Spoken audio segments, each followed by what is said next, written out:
Hello everyone, before this video starts, I would appreciate if you guys would leave a like and subscribe, since your support means the world to me and allows me to make these types of videos. Now let's get into the video. The village of Stone Hollow had many tales, but none more chilling than those about Silverwood Forest. People whispered about eerie lights, ghostly apparitions, and an ancient evil lurking within the dense woods. For generations, the forest had been a place of fear and superstition, yet it held a peculiar fascination for a curious girl named Eliza. Eliza was 16, with an adventurous spirit that often led her to the edge of the village. Her grandmother had warned her countless times about the dangers of Silverwood, recounting stories of villagers who had entered and never returned.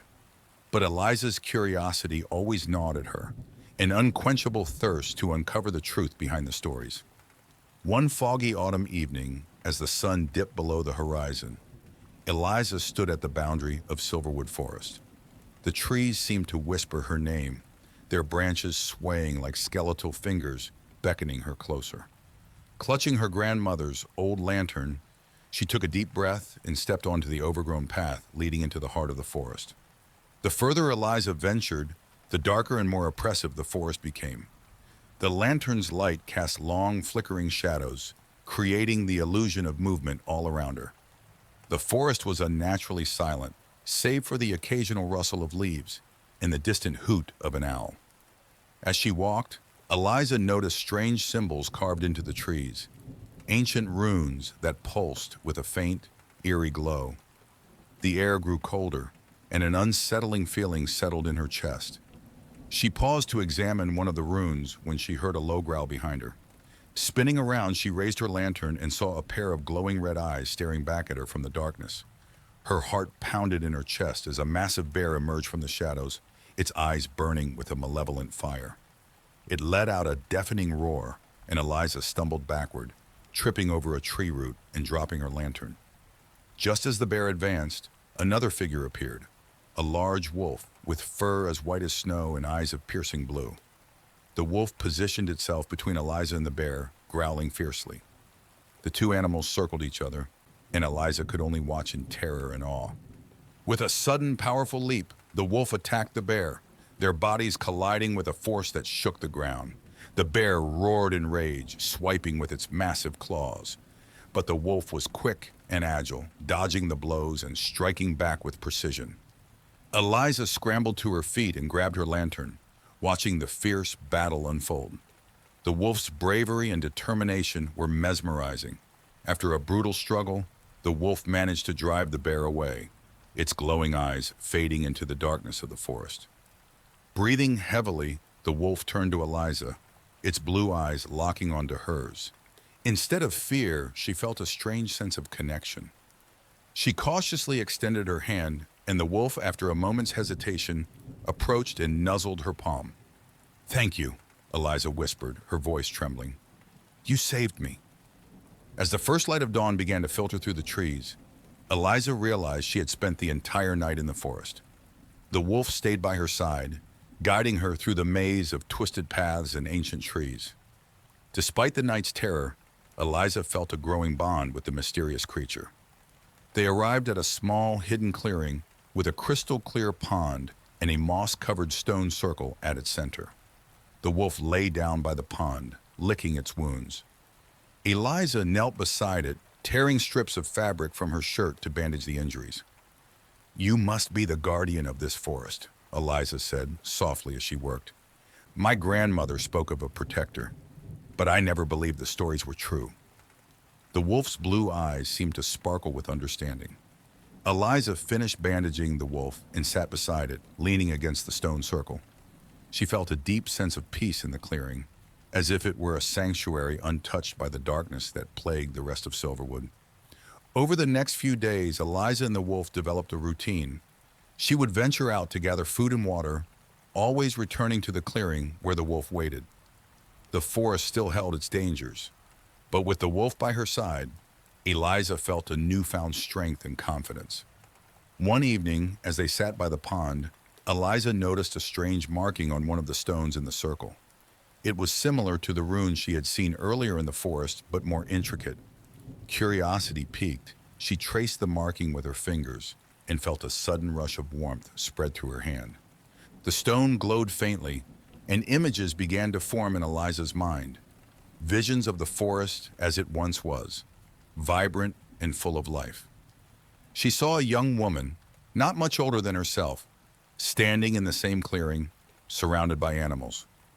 The woman spoke to the animals, her voice gentle and melodic, and they responded with trust and affection. Eliza's heart raced as she realized she was witnessing the memories of the forest guardian.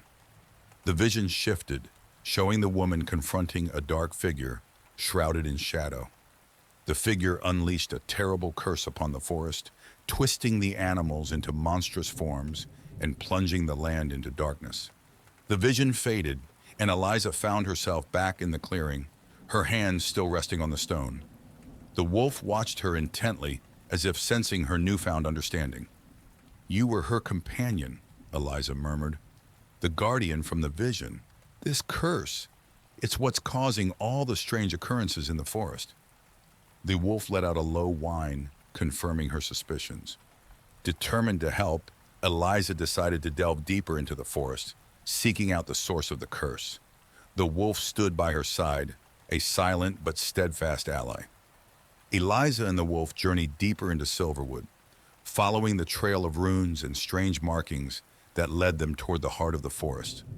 The air grew colder and more oppressive, and the trees seemed to close in around them, their branches twisting into grotesque shapes.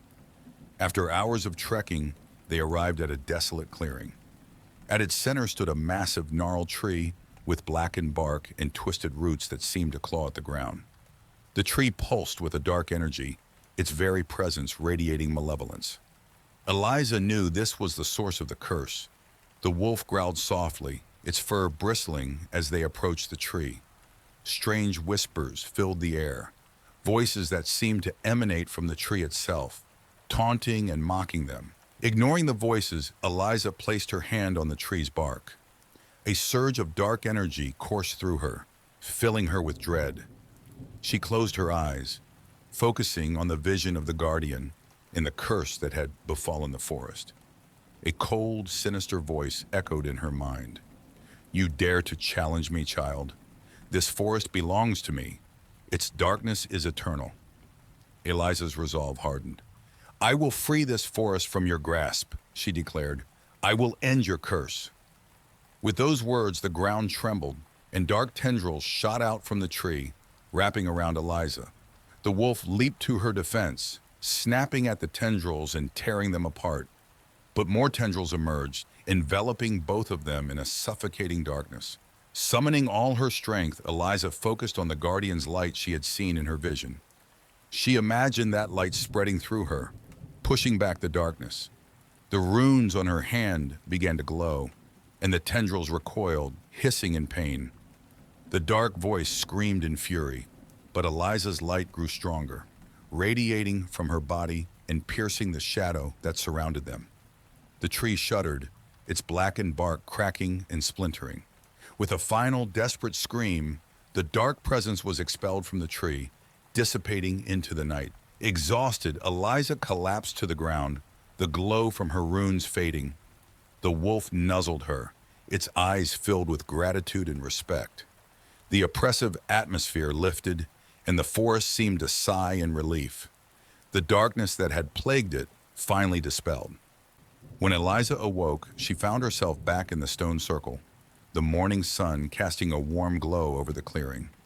The forest, once dark and foreboding, now felt alive and vibrant. Birds sang in the trees, and the air was filled with the scent of fresh earth and blooming flowers. The wolf sat beside her, its wounds healed and its eyes bright with joy. Eliza smiled and stroked its fur, feeling a deep sense of accomplishment and peace. "We did it," she whispered. "The curse is broken." Returning to the village, Eliza was greeted with astonishment and admiration. The villagers had noticed the change in the forest, and when she recounted her adventure, they listened in awe. The once feared Silverwood forest was now a place of wonder and beauty, its secrets revealed and its guardian restored. Eliza and the wolf, whom she named Luna, became inseparable. They continued to explore the forest together, uncovering its hidden treasures and protecting it from any threats that emerged. Eliza shared her knowledge with the villagers, teaching them to respect and care for the forest. Years passed, and Eliza grew into a wise and respected leader. She and Luna watched over Silverwood, ensuring that its beauty and magic were preserved for future generations.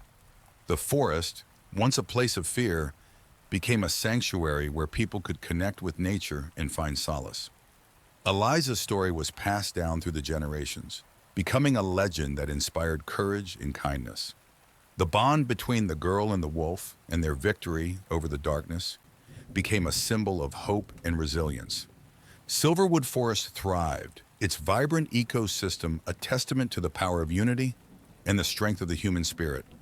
And at the heart of the forest, in the hidden clearing by the crystal-clear pond, the stone circle stood as a silent guardian, a reminder of the girl who had dared to challenge the darkness and the wolf who had stood by her side. The haunting of Silverwood Forest had been transformed, not by fear, but by friendship and courage. Eliza and Luna's legacy lived on, a beacon of light in a world that had once been consumed by shadows. Thank you for watching the video fully. Please hit the like and subscribe button, since I could not make these videos without your support, and it means the world to me.